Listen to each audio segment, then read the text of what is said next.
Les Louves ont reçu les joueuses du VNVB à l'occasion d'un match amical le jeudi 12 septembre. La rencontre s'est achevée sur le score de 2-2 et nous avons pu constater une meilleure alchimie des Louves sur le terrain par rapport aux premiers matchs amicaux. Mais ce n'était pas uniquement pour cette raison que nous étions au POJC. C'est pour un événement tout aussi, voire bien plus marquant, que notre caméra était présente.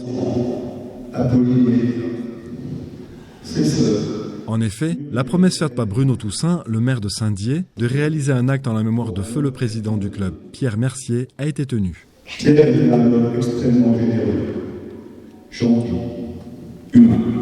Après un discours de Bruno Toussaint, des enfants de Pierre, Apolline et Edgar, et du coprésident du club, Adrien Christophe, les œuvres créées par Willy et Nico de l'atelier Willy ont été dévoilées au public venu nombreux.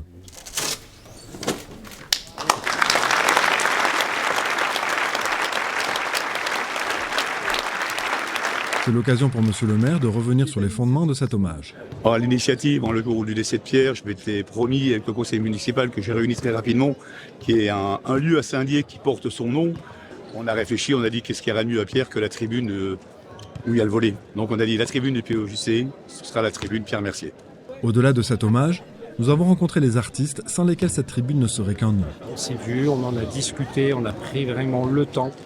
Et finalement, si on en est tous les deux les créateurs, ils en sont un peu les auteurs, parce que c'est à travers les éléments qu'ils nous ont apportés que nous on a combiné, on va dire les esquisses et puis la mise en place des fresques. Voilà.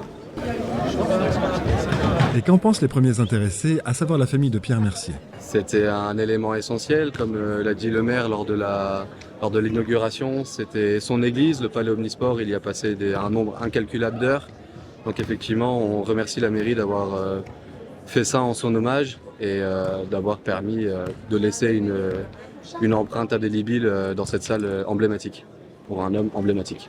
Apolline saisit cette occasion pour partager un souvenir de Pierre lié à cette tribune. Pour un match des Louves, l'arbitre était, d'après lui en tout cas, mauvais. Et il s'est un peu emporté. Il était déjà président du club. C'était déjà un match d'élite, donc on jouait au POJC. Et il s'est emporté contre l'arbitre, trop dynamique, trop virulent. Trop virulent. Et donc notre gentil responsable de salle du soir même a dû virer son propre président de la tribune jusqu'à la fin du match. Je pense qu'il restait à peu près au moins 1-7. Et je saurais même plus dire si on a gagné le match ou quoi, je sais plus. Mais voilà. Donc il était présent, il était vraiment présent dans la tribune. Et le mot de la fin revient à Monsieur le maire. C'est un grand homme, c'est un homme qui a fait beaucoup pour le sport, beaucoup pour les entreprises aussi, les Audaciennes, qui savait mobiliser et il savait également joindre l'élite d'un côté avec les Louves, mais adhérer tout un tas de jeunes derrière lui pour le volley. C'est un fédérateur et il le méritait largement.